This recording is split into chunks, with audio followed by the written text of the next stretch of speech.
अपरा एकादशी व्रत कथा। युधिष्ठिर ने पूछा, जनार्दन, ज्येष्ठ मास के कृष्ण पक्ष में किस नाम की एकादशी होती है? मैं उसका महात्म्य सुनना चाहता हूँ, उसे बताने की कृपा कीजिए।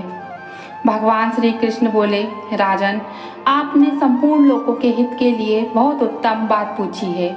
राजेंद्र, ज्येष्ठ गुजरात महाराष्ट्र के अनुसार बैसाख मास के कृष्ण पक्ष की एकादशी का नाम अपरा है।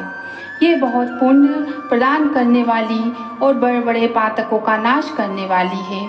ब्रह्म हत्या से दबा हुआ, गोत्र की हत्या करने वाला, गर्भस्थ बालक को मारने वाला, पर निंदक तथा पर स्त्री लंपट पुरुष भी अपरा एकादशी के सेवन से निश्चय ही पाप रहित हो जाता है।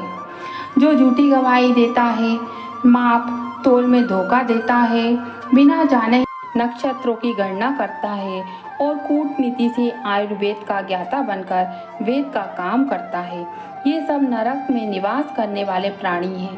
परंतु अपरा एकादशी के सेवन से ये भी पाप रहित हो जाते हैं। यदि कोई क्षत्रिय अपने छात्र धर्म का परित्याग करके युद्ध से भागता है तो वह क्षत्रियोचित धर्म से भ्रष्ट होने के कारण घोर नरक में पड़ता है। जो शिष्य विद्या प्राप्त करके स्वयं ही गुरु निंदा करता है, वह भी महापातकों से युक्त होकर भयंकर नरक में गिरता है। परंतु अपरा एकादशी के सेवन से ऐसे मनुष्य भी सद्गति को प्राप्त होते हैं।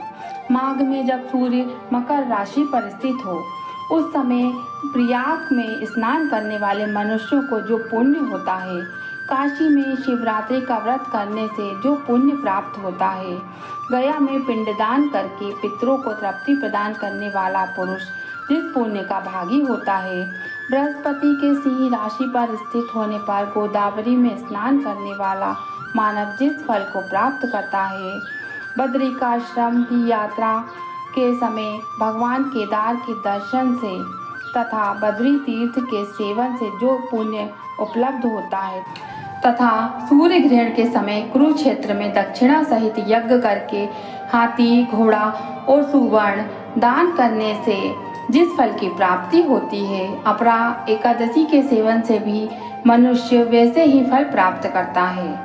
अपरा को उपास करके भगवान वामन की पूजा करने से मनुष्य सब पापों से मुक्त श्री विष्णु लोक में प्रतिष्ठित होता है। इसको पढ़ने और सुनने से सहस्त्र गोदान का फल मिलता है।